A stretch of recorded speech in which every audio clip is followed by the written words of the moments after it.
News नशा, आदत हर खबर की। देखो, अहंकार और आत्मविश्वास, इन दो शब्दों में अंतर बहुत छोटा है। आत्मविश्वास होना चाहिए, पॉजिटिविटी होनी चाहिए, पर अहंकारी नहीं होनी चाहिए। Human relationship is the biggest strength of politics, business and everything. आपके संबंध कैसे लोगों के साथ, नम्रता, शालीनता, सहजता, सहृदयता। ऐसा कहते हैं कि जितना विद्वान है, जितना धनवान है, उतना नम्र होगा, तो वो उसकी विद्वत्ता और उसकी नम्रता के कारण उसका व्यक्तित्व और खुलता है। तो हम एक अच्छे ह्यूमन बीइंग बने, ये भी इंपॉर्टेंट है। और ह्यूमन बीइंग बनने के लिए हमारे लिए सबसे बड़ी इंपॉर्टेंट चीज अगर कोई है, तो मैं ये मानता हूं कि आपको पैसा तो कमाना ही पड़ेगा, क्योंकि उसके सिवा परिवार नहीं चल सकता। जो मैंने कहा कि no philosophy can be taught to empty stomach. पर उसके साथ साथ social consciousness, social awareness, social responsibility, social sensitiveness is equally important. और अगर ये हमारे बीच में नहीं होगा, एक साइड में हम बहुत विद्वान होंगे और बहुत धनवान होंगे, तो लोग आपके सामने नहीं बोलेंगे।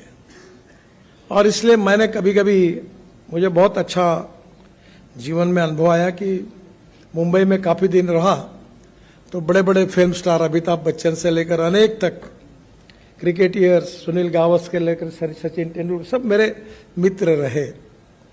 तो मैंने एक एक को देखा, और दिल्ली आकर मुझे बिल गेट्स से लेकर अनेक लोगों को मेरे घर पर उनको मिलने का मौका मिला।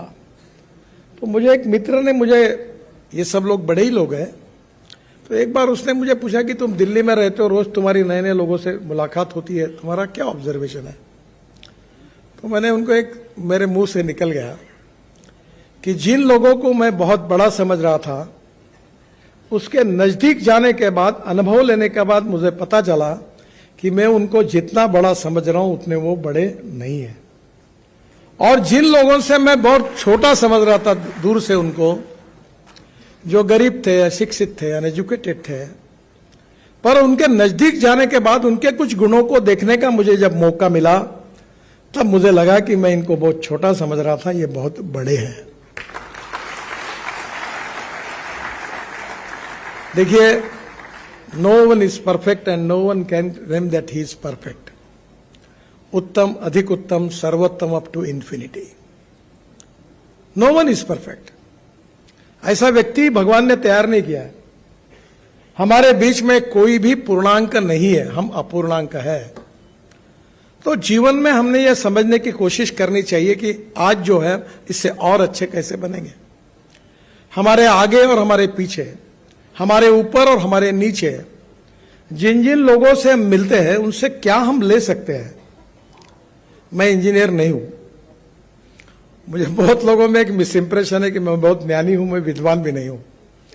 मुझे आज 8वीं डिलीट मिल रही है, पर मैं उसके लायक नहीं हूं। मैं डॉक्टर नहीं लगा था, क्योंकि मैं 75 में जब HSC में था, तो इमरजेंसी आई, तो मैं इमरजेंसी के खिलाफ जयप्रकाश जी से आंदोलन लेकर मैं वो साइकोलॉजी मशीन पत्रक निकालना, उसके पीछे भिड़ गया।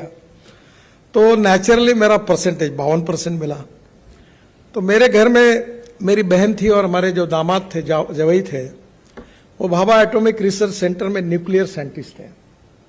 तो सबको लगता था, ये क्या, घर में ये अपेक्षा थी माँ की और बहनों की कि मैं डॉक्टर बनूं, मैं इंजीनियर बनूं, मैं नौकरी करूं कोई। तो मुझे माँ कहती थी कि अरे नौकरी करो, कहीं तो भी लग जाओ, बैंक में लग जाओ, टीचर बन जाओ, हर महीने में सैलरी मिलती है। एक दिन मैंने तंग आकर माँ को कहा, माँ, मैं नौकरी मांगने वाला नहीं, मैं नौकरी देने वाला बनूंगा। तो उसने मुझे कहा, तुम्हारे पास पैसे कहाँ हैं? ये एक इंपॉर्टेंट चीज होती है कि लोग पूछते तुम्हारे पास क्या है। वो दीवार में था ना डायलॉग, शशि कपूर और अमिताभ बच्चन के बीच में था। तो शशि कपूर को अमिताभ बच्चन बोलता है कि मेरे पास बिल्डिंग है, गाड़ी है, कार है, ये है, वो है, तुम्हारे पास क्या है? तो शशि कपूर बड़े इससे इमोशनली कहता है, मेरे पास माँ है।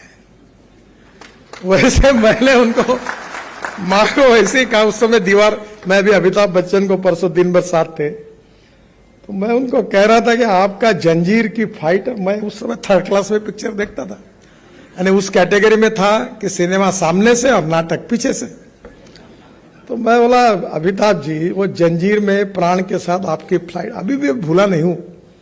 और थर्ड क्लास में बैठकर सीटियां बजा बजा कर एंजॉय करते थे, क्या मजा आती थी। दीवार और जंजीर की बात कर रहा था, हमारा दिन भर शूटिंग था।